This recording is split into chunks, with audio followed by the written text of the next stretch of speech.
سنائی اور حدیث مبارکہ سنائی، تو جس کو سنائی اس نے کہا یہ کوئی چیز نہیں،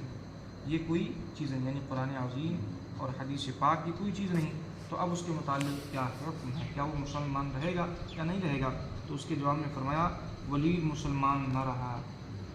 اس نے چونکہ قرآن عظیم کا اور حدیث رسول کا انکار کیا اور اس کی توہین کی، تکذیب کی، تو جو بھی قرآن عظیم کی ایک آیت کا بھی انکار کرے یا اس میں شک کرے وہ دائرہ اسلام سے فوراً خارج ہو جاتا ہے، مسلمان نہیں رہتا۔ تو چونکہ جو یہ کہے کہ یہ قرآن اور حدیث کوئی چیز نہیں، تو اس نے تو صاف ہے کہ انکار کر دیا قرآن کا اور حدیث پاک کا، تو ایسا شخص مسلمان نہ رہا۔ اسی طرح کے ایک سوال کے جواب میں میرے آقا اعلیٰ حضرت امام اہل سنت مولانا شاہ امام احمد رضا خان علیہ رحمۃ الرحمٰن فرماتے ہیں اس کا قرآن و حدیث کے متعلق یہ کہنا یہ کوئی چیز نہیں، یہ تو خالص ایسا کفر ہے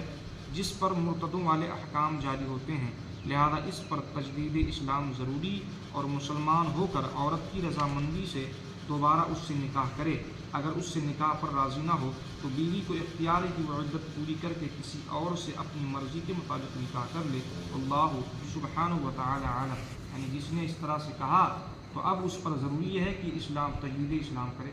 ایمان لائے، دوبارہ ایمان ہو لائے، کلمہ پڑھے سچے دل سے اور اپنے اس غلطی سے توبہ کرے، ایمان لائے اور شادی شدہ ہے تو اب اس پر ضروری ہے کہ نکاح بھی کرے، کیونکہ نکاح بھی اس کو کرنا ہوگا، نکاح کرے، اور اگر راضی نہ ہو تو عورت کا کچھ کر بھی نہیں سکتا ہے، عورت عدت گزار کے دوسرے سے نکاح بھی کر سکتی ہے۔ تو اس طرح سے چونکہ ہمارے معاشرے میں زبان قینچی کی طرح چلتی ہے، لوگ اول فول بکتے رہتے ہیں، خصوصیت کے ساتھ جب دو چار لوگ ہوتے ہیں اور غلط کام کرنے والے کو اگر کچھ بتایا جائے تو اس طرح سے وہ جملے بک دیتے ہیں کہ یہ کوئی چیز نہیں، معاذ اللہ رب العالمین۔ تو اس طرح سے بکنا اور اس طرح سے کہنا یہ کفر ہے کہ قرآن اور حدیث کوئی چیز نہیں۔ اللہ تبارک و تعالیٰ ان تمام چیزوں سے ہم تمامی لوگوں کو محفوظ فرمائے۔ آج کل کے مجالس میں ہوٹلوں پر بیٹھ کر بیچارے جاہل فتویٰ بتاتے ہیں، تو یہ چونکہ اور جاہل سے مسئلہ پوچھنا بھی نہیں چاہیے، جاہل ہو اس سے مسئلہ پوچھا بھی نہ جائے، کیونکہ وہ تو خود گمراہ ہوگا اور پوچھنے والے کو بھی گمراہ کر دے گا۔ اگر جاہل صحیح مسئلہ بھی بتائے، صحیح فتویٰ بھی بتائے، تب بھی جو ہے اس سے بچنا ضروری ہے، کیونکہ وہ ٹھیک ہے آج تو صحیح بتا رہا ہے، لیکن اب آپ نے اس سے سنا، مان لیتے ہیں کوئی جاہل آدمی ہے آپ کو سمجھا رہا ہے، مسئلہ ٹھیک سمجھا رہا ہے،